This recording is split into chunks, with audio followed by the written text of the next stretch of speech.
হরে কৃষ্ণা, রাধে রাধে। তো সকালটা অনেকক্ষণ আগেই শুরু হয়েছে। তো তারপরে গোপুসোনার সকালবেলার কাজকর্মগুলো সেরে তারপরে গোপুসোনাকে অভিষেক করানোর জন্য রেডি হয়ে গেছি। তো সব স্নানের জলটা রেডি করে নিয়েছি, নিয়ে তারপরে হচ্ছে গোপুসোনাকে স্নানটা দিয়ে দিলাম। দিয়ে তারপরে গোপুসোনাকে এবার হচ্ছে ড্রেসগুলো পরিয়ে দেবো। তার কেননা শীতের এখন ঠান্ডার সময়, তো একবারেই আমি শীতের ড্রেসটা পরিয়ে দিই। তো শীতের ড্রেসটা পরিয়ে দিয়ে তারপরে আর কি গোপুসোনাকে রেডি করে আমরা গোপুসোনার জায়গায় আর কি বসিয়ে দেবো।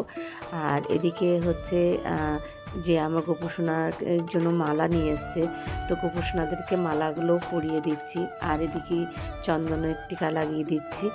দেওয়ার পরে তারপরে একটু গায়ে মানে আতর লাগিয়ে দিচ্ছি, মানে সেন্ট যেটাকে বলা হয়, এটা হচ্ছে গোপুসোনারই।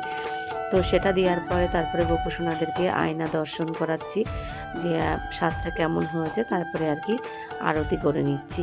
আর আজকে ভোগের থালায় ছিল হচ্ছে, তো ভোগের থালায় আজকে ছিল হচ্ছে ছানার জিলিপি। তো ছানার জিলিপি দিয়ে আজকে গোপুসোনাকে ভোগটা দিয়েছি।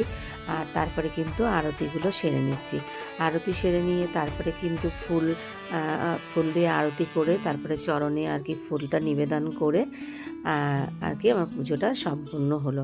তারপরে গোপুসোনাকে একটু মিষ্টি খাইয়ে দিলাম, হচ্ছে দেওয়ার পরে তারপরে জল খাইয়ে দিয়ে। তো আজকের মিনি ব্লগটা তোমাদের কেমন লাগলো অবশ্যই কমেন্ট করে জানিও।